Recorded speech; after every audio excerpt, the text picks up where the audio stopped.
சாலமோனின் உன்னத பாட்டு 3ஆம் அதிகாரம் 1 முதல் 11 வசனம் வரை. ராக்காலங்களில் என் படுக்கையிலே என் ஆத்ம நேசரை தேடினேன், தேடியும் நான் அவரை காணவில்லை.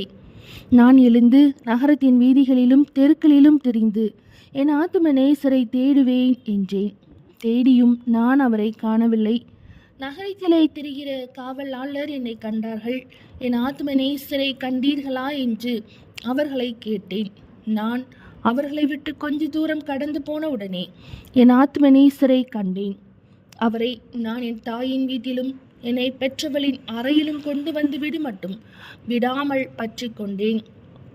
எருசலேமின் குமார்த்திகளே, எனக்கு பிரியமானவளுக்கு மனதாகும் மட்டும் நீங்கள் அவளை விழிக்க பண்ணாமலும் எழுப்பாமலும் இருக்கும்படி வெளிமான்கள் மேலும் வெளியின் மறைகள் மேலும் உங்களை ஆணையிடுகிறேன். வெள்ளை போலத்தினாலும் சாம்பிராணியினாலும் வர்த்தகருடைய சகலவித கந்த பொடியினாலும் உண்டாகிய வாசனையை வீசி தூப ஸ்தம்பங்களைப் போல் வனாந்தரத்திலிருந்து வருகிற இவர் யார்? இதோ சாலமோனுடைய மஞ்சம், இஸ்ரவேலின் சௌரியவான்களில் 60 சௌரியவான்கள் அதை சுற்றி நிற்கிறார்கள். இவர்கள் எல்லாரும் பட்டயம் பிடித்து யுத்தத்துக்கு பழகினவர்களாய் இருக்கிறார்கள். ராக்கால பயத்து நிமித்தம் அவனவனுடைய பட்டயம் அவனவன் அறையில் இருக்கிறது.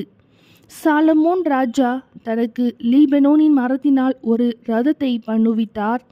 அதன் தூண்களை வெள்ளியினாலும் அதன்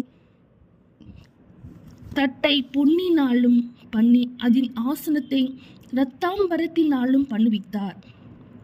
அதன் உட்புறத்திலே எருசலேமின் குமார்த்திகளின் நிமித்தம் நேசம் எனும் சமுக்காலம் விரித்திருந்தது.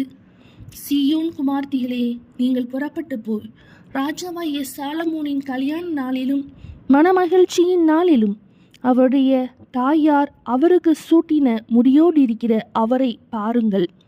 உன்னத பாட்டு 3ஆம் அதிகாரம் முடிந்தது.